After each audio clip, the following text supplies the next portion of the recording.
Yeah, good, yeah. Good. I just want to thank you guys for having me.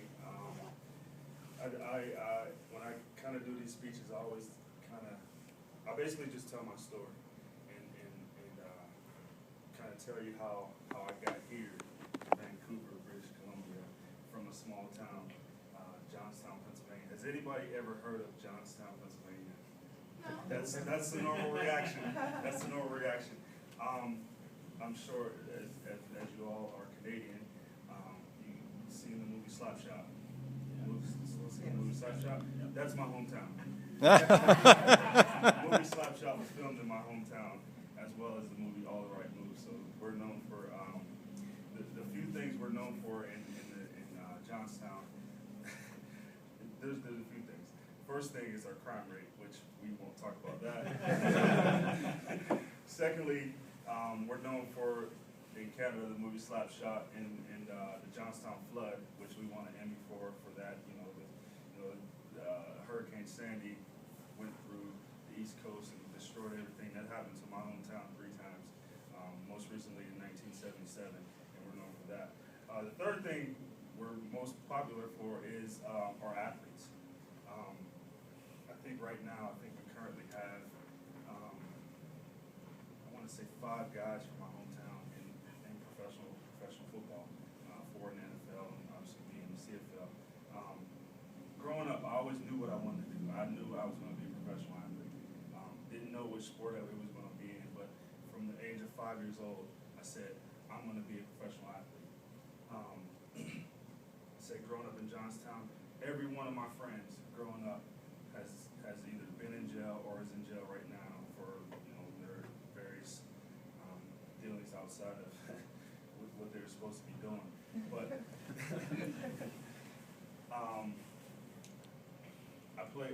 I chose not to go down that route. I chose to play sports. I played football, played basketball, played baseball, and I ran track.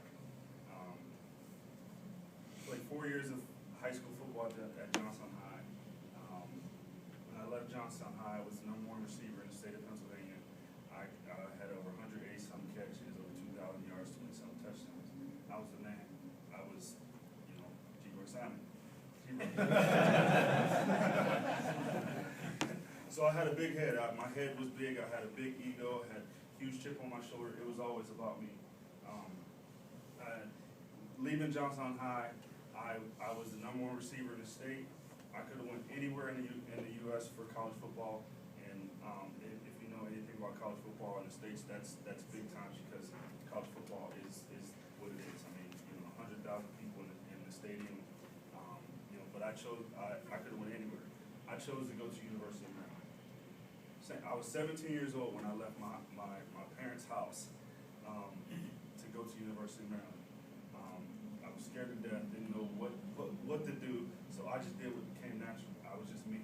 I just played, played 4 years at the University of Maryland. Kind of the same thing. #2 all-time leading receiver in school history, 3rd in ACC history, 180-something catches, 2,000 yards, 27 touchdowns. I was the man. I was G-Roy. It was always about me. I was in the newspaper every week. I was on ESPN. I was on, doing whatever because it was about me. Not about the team, about me. So the next goal is the NFL. Everybody wants to go to the NFL if you're an athlete, if you're a football player growing up. Like I said, I grew up in the 70s and 80s with, watching the Pittsburgh Steelers. They were my favorite team at the time. I wanted to play for the Steelers. I wanted to play in the NFL, whatever. I was projected to be a 1st, 2nd, maybe even 3rd round draft pick. I was going to be a potential millionaire like that. As soon as I get drafted, I'm a millionaire. Playing in the NFL. One thing happened. Draft day comes. 1st round, I don't get picked. 2nd round, I don't get picked. 3rd round, I don't get picked. On through the 7th round, I don't get drafted. I go from being a potential millionaire, 1st, 2nd, 3rd round draft pick in the NFL, to being a street free agent. That sucks. It not only sucks because I didn't get drafted, but like I said, I was a Pittsburgh Steelers fan growing up. I had to sign as a street free agent with the Cincinnati Bengals. They were terrible. They were so bad at the time. They were probably the worst franchise in NFL history at the time. They were so bad that when I went to training camp, I had to bring my own spikes and my own gloves. This is the NFL. If you guys remember last year, they were on a strike over talking about $800 million or whatever they were getting every year. I had to bring my own shoes, my own gloves. It was terrible. I said, you know what, it doesn't matter. I'm the best football player in the world. It doesn't matter. I'm going to just go do my thing. I get to training camp. First words out the coach's mouth. In order to make this team, you young rookies, you got to run down special teams and make tackles. I'm like, Coach, did you see these highlights? I don't make tackles. I'm not a special teamer. I'm a star. I'm not running down on special teams and make tackles. So I got released. That was my rookie year, 1997. I'm dating myself, but it's okay. Football years, that's 16 years. That's ancient. So I got released. My first training camp. All in my rookie year, I went to Cincinnati Bengals. They cut me. The Philadelphia Eagles. They cut me. My favorite team in the whole world, the Pittsburgh Steelers. They cut me. The Tampa Bay Buccaneers. They cut me twice in 2 weeks. So I ended up finishing the year in Tampa Bay, my rookie year. So that was 4 teams, if you guys are counting. It was 4 teams. My second year, I stayed with Tampa the whole year, but they cut me 3 more times that year, back and forth. I said, you know what? Forget the NFL. I just want to go play. So I had an opportunity to sign with the Detroit Lions or the Winnipeg Blue Bombers. Now the Detroit Lions offered me at the time, I think they offered me like $200 grand to play. And Winnipeg Blue Bombers offered me $40 grand. I chose to go to Winnipeg. Not very smart. But it was good because I got an opportunity to play. Because I didn't want to deal with the politics of the NFL. I said, I just want to go play. I just wanted to have an opportunity to show that I can be a good receiver. Went to Winnipeg. Now, granted, I left sunny Tampa, Florida, to go to Winnipeg, Manitoba. You guys are laughing. You guys understand my pain. I think it was like June 1st. I was, had long sleeves, sweatsuits. I'm like, what's going on? It's June. But anyways, I had 2 good years in Winnipeg. I said, it's my chance. I'm going back to the NFL. I'm going to be this big star. I'm going to make my millions. I'm going to be on ESPN. I'm going to do all these things. It's all about me. It's all about me. I don't care what anybody else does. So I get to training camp. They said the same thing. G-Roy, in order for you to make this team, we know you had a great career at University of Maryland, up in Winnipeg, Canada. But in order for you to make this team, you got to run down special teams and make tackles. I didn't want to do that. I wasn't interested in that. So I got released again. You guys see my problem. It was all about me. I didn't want to be a part of a team. That goes for anybody. Anybody who wants to achieve something, you got to do it as a team.